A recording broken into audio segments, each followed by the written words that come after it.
आप सभी को मेरा प्रणाम। आज हम लोग सॉइल यानी कि मिट्टी के बारे में पढ़ने वाले हैं। तो सॉइल सॉइल यानी कि मिट्टी मिट्टी का निर्माण कैसे होता है। तो जब बहुत सारे पत्थर जब बहुत सारे पत्थर एक दूसरे से टकरा करके चूर होते हैं, और यह प्रक्रिया करोड़ों वर्षों की होती है। तब कई सारे पत्थर आपस में टकरा करके चूर होते हैं, और उसमें जब कार्बनिक पदार्थ हो गया, जैसे बहुत सारे जीव जंतु मरेंगे तो गलेंगे, डिकम्पोज होगा उसका शरीर, वो उस चूड़ में, पत्थर के चूड़ में मिलेगा कार्बनिक पदार्थ। कोई पेड़ पौधा का टहनी होगा, पत्ता होगा, वो सब डिकम्पोज होगा, वो मिट्टी में मिलेगा, कई सारे कार्बनिक पदार्थ मिलेंगे। और तीसरे हो गया कार्बनिक पदार्थ। अब करोड़ों साल के बाद, पहले तो इसका चूड़ होगा, उसके बाद कार्बनिक पदार्थ बनेगा, और करोड़ों साल के बाद सॉइल का निर्माण होगा। ये सारी प्रक्रिया होने में करोड़ों वर्ष का समय लगता है। बहुत सारे पत्थर पर एक दूसरे से टकराएंगे, चूर होंगे, उस चूर में कार्बनिक पदार्थ मिलेंगे, और उसके बाद सॉइल का निर्माण होगा। इस प्रक्रिया में करोड़ों साल लगते हैं। तो ऐसे ही मिट्टी यानी कि सॉइल का निर्माण होता है। अब हम लोग सॉइल का निर्माण को देख लिए। अब हम लोग देखते हैं कि सॉइल में कितना मतलब लेयर का सॉइल होता है। तो देखिए, सॉइल तो है ना, मेनली 5 लेयर का होता है। कौन कौन 5 लेयर? तो एक होता है ओ, एक होता है ए, एक होता है बी, एक होता है सी, और एक होता है आर। ये तो परत होता है मिट्टी का, इसको हम लोग होराइजन कहते हैं। क्या कहते हैं? होराइजन। H, horizon. ये तो होराइजन ओ है। इस सबसे मिट्टी के ऊपर वाला परत को होराइजन ओ कहा जाता है। होराइजन ओ का मतलब होता है ऑर्गेनिक। हम लोग केमिस्ट्री में पढ़ेंगे, ऑर्गेनिक को ही कार्बनिक कहते हैं। ऑर्गेनिक का मतलब होता है जो कि नेचुरली है। जैसे पेड़ पत्ता का सड़ना हो गया, कोई मान के चलिए कोई एनिमल मर गया उस तरह, तो वो हो गया ऑर्गेनिक। तो ऊपर वाला लेयर ऑर्गेनिक होता है। हम लोग तो झाड़ू मारते हैं मिट्टी के ऊपर, तो ऊपर का तो पतला लेयर होता है, उसी को ऑर्गेनिक कहा जाता है। ये बहुत ही पतला लेयर होता है, और ये मिट्टी के सबसे ऊपर पाया जाता है। कहाँ पाया जाता है मिट्टी का? तो सबसे ऊपर ही पाया जाता है। और ये लेयर ओ होता है, ये सबसे पतला लेयर होता है। तो ये हो गया ओ।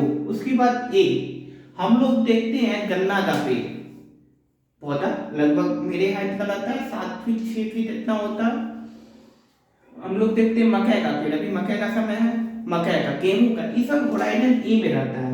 होराइजन ए काफी उर्वरकता सकता है, यानी कि तो पावर होता है मिट्टी के अंदर, जिससे कि पेड़ पौधा ग्रोथ करता है, वो काफी अधिक होता है ए के अंदर। अब हो गया होराइजन ओ कंप्लीट हो गया, ए कंप्लीट हो गया, और होराइजन बी मिट्टी का तीसरा लेयर होता है। मिट्टी का क्या लेयर होता है? तीसरा लेयर होता है। और ये तो तीसरा लेयर होता है, तो ये तीसरा लेयर में मेनली बी में बहुत कम पेड़ पौधे का जड़ होता है। बड़ा बड़ा पेड़ जैसे पीपल हो गया, बहुत बड़ा बड़ा पेड़ सबका जो जड़ होता है वो होराइजन बी तक पहुंच पाता है। छोटा पेड़ का ए ही तक रह जाता है, अब बी में बड़ा पेड़ का। सी कम उपजाऊ होता है, बहुत कम उपजाऊ होता है। और आर का मतलब होता है रॉक, यानी कि चट्टान, पत्थर। यहाँ पर बिल्कुल मिट्टी उर्वरक नहीं होता है, यहाँ पर किसी भी पेड़ पौधा का जड़ नहीं पहुंचता है।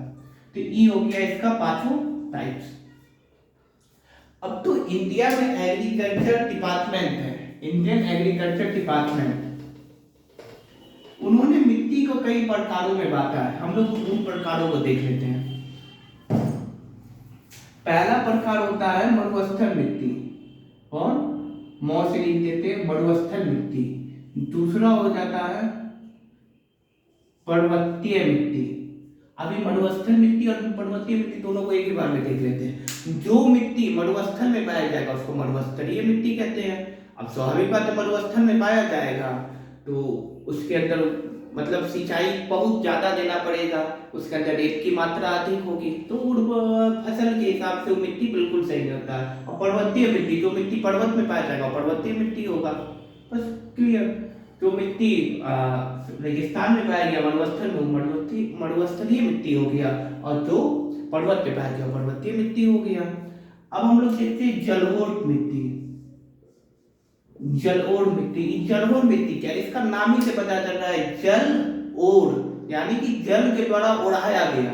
बाढ़ के समय बाढ़ का पानी जब आता है तो बहुत सारी मिट्टी को लेकर के आता है, उस सब ऊपर वाला लेयर तो हम लोग देखे थे, वो इसको उठा करके ले आता है, बोलता है चलो तुम कहाँ हो, कहाँ थे इतना दिन से, चलो।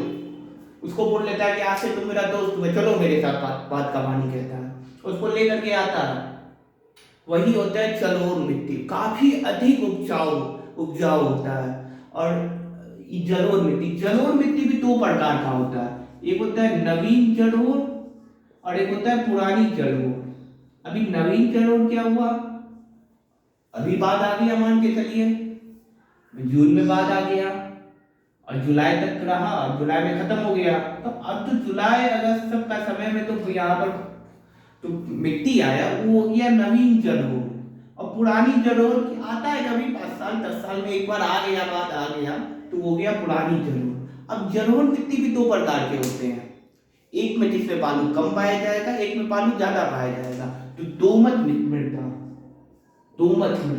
और एक हो जाता है, अब पहले दोमट मृदा को देखते हैं। तो दोमट मृदा वैसा जलोढ़ मिट्टी रहता है जिसके अंदर बालू अधिक होता है, उसको हम लोग दोमट मृदा कहते हैं। इसके अंदर मेनली गेहूं का फसल होता है। किसका फसल होता है? गेहूं का। ये डायग्राम अगर आप लोग चाह रहे हैं तो बना सकते हैं। ऐसा मृदा को हम लोग दोमट मृदा कहते हैं। अब हम लोग देख लेते हैं, उसके अलावा एक होता है काप मृदा। अभी काप मृदा क्या होता है? तो काप मृदा भी जलोढ़े मृदा होता है, लेकिन ये काप मृदा में तो बालू होता है बालू कम पाया जाता है, तो उसको हम लोग काप मृदा कहते हैं। इसके अंदर धान का फसल काफी अच्छे से हो जाता है। तो ये हो गया जलोढ़ मिट्टी। अब हो जाता है लाल मिट्टी। अभी लाल मिट्टी क्या होता है? तो लाल मिट्टी में आयरन ऑक्साइड का मात्रा अधिक होने के कारण लाल मिट्टी लाल दिखाई पड़ती है। अगर इसमें सिंचाई